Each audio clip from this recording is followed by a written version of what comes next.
Shalom rekan-rekan hamba Tuhan BPD GSJ Jabar dan seluruh sidang jemaat yang terkasih di dalam Tuhan. Pada hari ini kita akan sama-sama belajar tentang kehidupan seorang raja yang bernama Amasya yang tercatat di dalam kitab 2 Tawarikh pasal 25. Saya akan bacakan ayat 1 dan 2. Amasya berumur 25 tahun pada waktu ia menjadi raja dan 29 tahun lamanya ia memerintah di Yerusalem. Nama ibunya ialah Yoadan dari Yerusalem. Ia melakukan apa yang benar di mata Tuhan, hanya tidak dengan segenap hati. Raja Amasya melakukan apa yang benar di mata Tuhan, hanya, sayangnya ada kata hanya di sana, hanya tidak dengan segenap hati. Sebenarnya kalau kita mau jujur, kita pun kadang demikian, bukan? Kelihatannya melakukan apa yang benar di mata Tuhan, sudah bagus di awalnya, hanya tidak dengan segenap hati. Maka hari ini kita akan membuka hati untuk mendengarkan pesan Tuhan pada hari ini. Mari kita lihat sifat tidak segenap hati seperti apa dari contoh kehidupan Raja Amasya. Yang pertama, hitung-hitungan dengan Tuhan. Ayat 6, 7, dan 9. Selain itu, ia menyewa 100.000 pahlawan yang gagah perkasa dari Israel dengan bayaran 100 talenta perak. Tetapi seorang abdi Allah datang kepadanya dan berkata, "Ya Raja, janganlah tentara Israel dibiarkan bergabung kepada tuanku, karena Tuhan tidak menyertai Israel, yakni semua Bani Efraim ini." Lalu kata Amasya kepada abdi Allah itu, "Bagaimana dengan 100 talenta yang telah kuberikan kepada pasukan-pasukan Israel itu?"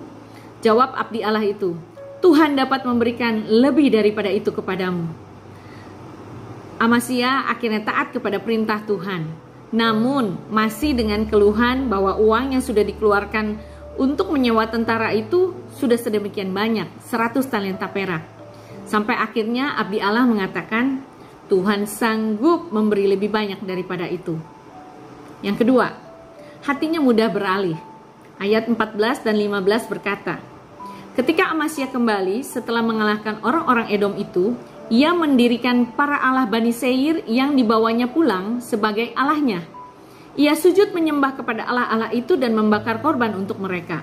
Maka bangkitlah murka Tuhan terhadap Amasya. Ia menyuruh seorang nabi kepadanya yang berkata, "Mengapa engkau mencari Allah sesuatu bangsa yang tidak dapat melepaskan bangsanya sendiri dari tanganmu?" Dengan mudah Amasya membawa berhala-berhala itu pulang dan sujud menyembah kepadanya. Padahal ia baru saja mengalahkan bangsa yang menyembah kepada berhala-berhala itu. Sungguh tidak masuk akal Amasya ini. Bukannya mengucap syukur kepada Tuhan Allah yang hidup yang sudah memberikan dia kemenangan, malahan ia menyembah berhala musuh yang baru saja dikalahkannya. Seharusnya ia bersyukur kepada Tuhan dan terus menyembah kepadanya. Malahan dia tertarik kepada para Baal yang sudah dikalahkannya. Yang ketiga, ia suka bersaing. Ayat 17, 21, dan 22.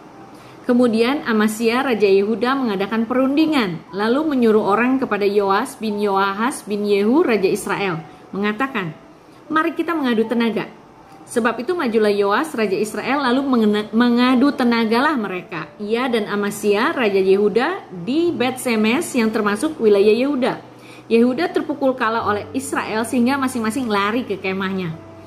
Amasya tidak menyerahkan segenap hatinya kepada Tuhan. Masih ada bagian yang disimpan untuk dirinya sendiri waktu ia hitung-hitungan dengan Tuhan. Waktu ia dengan mudah beralih kepada penyembahan berhala. Dan waktu ia suka bersaing. Sungguh amat disayangkan bahwa Amasya kelihatannya sudah melakukan apa yang benar di mata Tuhan. Namun dalam hatinya hanya Tuhan yang tahu. Seperti firman Tuhan kepada Samuel waktu memilih Raja Daud. Manusia melihat apa yang di depan mata, tetapi Tuhan melihat hati. Di sini kita belajar bahwa menjaga hati itu sangat penting, seperti dikatakan di dalam Amsal 4 ayat 23. Jagalah hatimu dengan segala kewaspadaan, karena dari situlah terpancar kehidupan.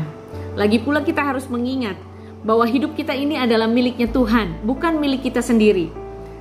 Seharusnya karena demikian, kita menyerahkan segenap rencana, masa depan, dan keinginan kita kepada Tuhan, sehingga kita dapat berkata kepadanya, "Kami adalah hamba-Mu, jadilah pada kami seperti yang Kau kehendaki." Amin, puji Tuhan. Demikian firman Tuhan pada hari ini, Tuhan Yesus memberkati.